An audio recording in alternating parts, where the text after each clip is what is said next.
Hello everyone, this is Pocketful of Posies, and I'd like to welcome you to my first custom doll tutorial. I have a whole bunch of Disney Animator mini dolls, and now I need some projects to do with them. So my first idea was none other than Rainbow Brite, because that's a series full of young kid characters that these proportions would fit perfectly well with. For this project, I'm going to use an Alice doll head with an 11cm Obitsu doll body, because if there's anything you need to know about me and dolls, is that I really like to have articulation. Anyway, let's get started.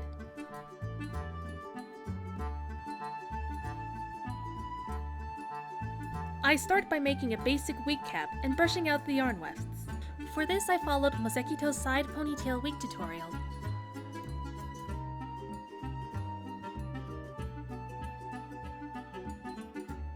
I got the rest of the hair done off camera, so now I can move on to the repaint. So the face-up itself was a nightmare.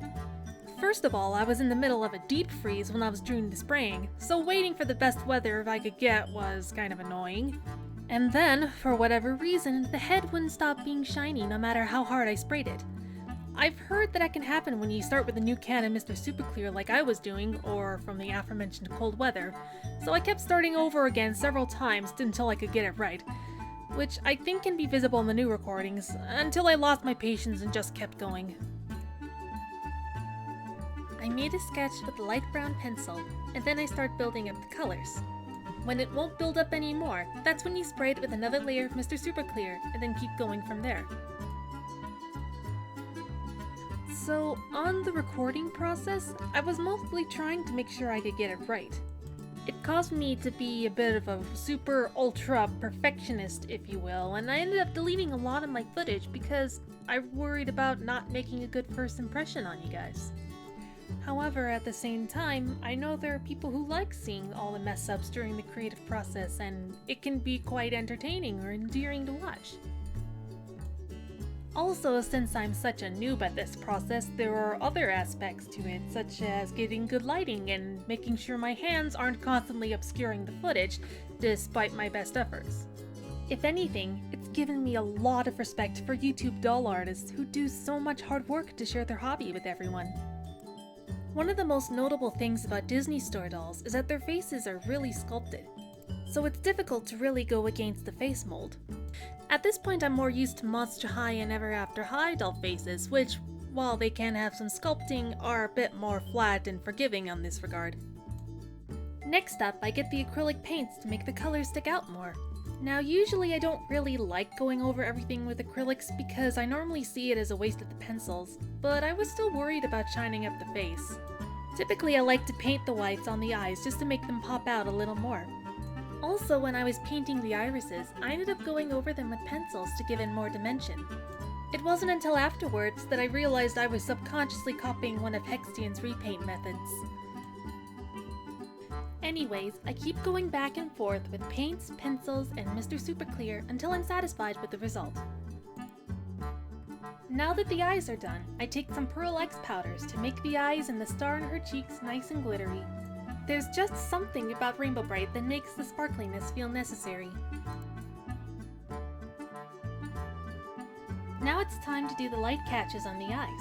While I was watching the show, I saw a shot from Invasion of Rainbow Land where the eye catches looked like stars.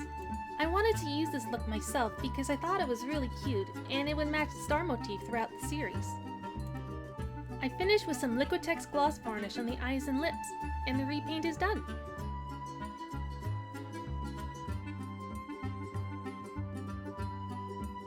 Now I move on to the costume. I drafted the pattern myself, which took a lot of trial and error. It's one of several reasons why this took me so long to do.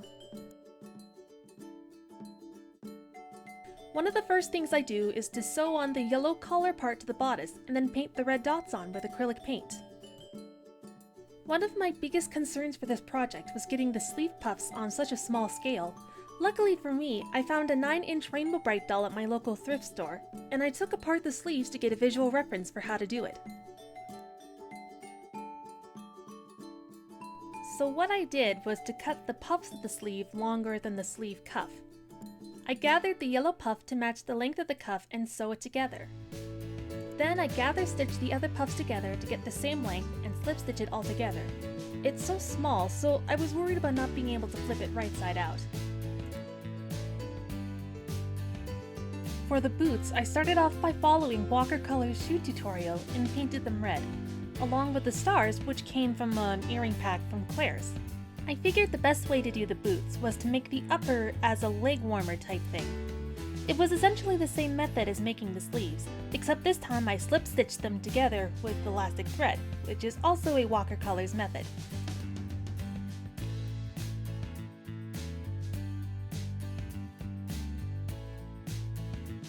With all these done, I assembled the final outfit together. I forgot to record the rest of the dress. The dress was a circle skirt with some white bias tape, and for the color belt, I took the rainbow logo from the 9-inch doll and folded some bias tape and sewed them both together. I wanted to make the belt separate from the dress because the recurring plot thread in the series does involve Rainbow having to retrieve it when it's stolen. So with the ribbon in her hair, we'll need a little star to go on. Here's a fun little fact. These glittery star buttons were what inspired the project in the first place. The only problem is the stars need to be red, which we don't have in this pack. So I'm going to take one of the plain stars and cover it with red glitter.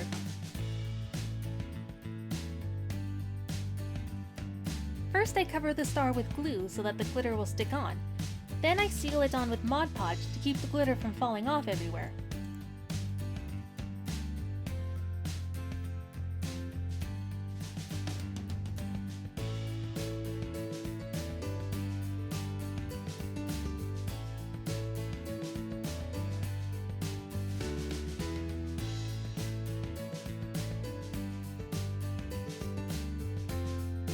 All that's left is to attach it to the ribbon.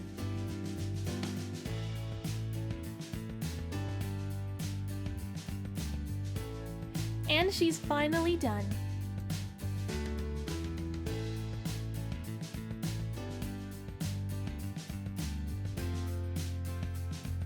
I know the filming wasn't the best, and I kept forgetting to film half the process, but I'm so happy I had the courage to put myself out there like this. If you liked this video, please like, comment, share, and/or subscribe, and I'll see you again on my next project. See you later!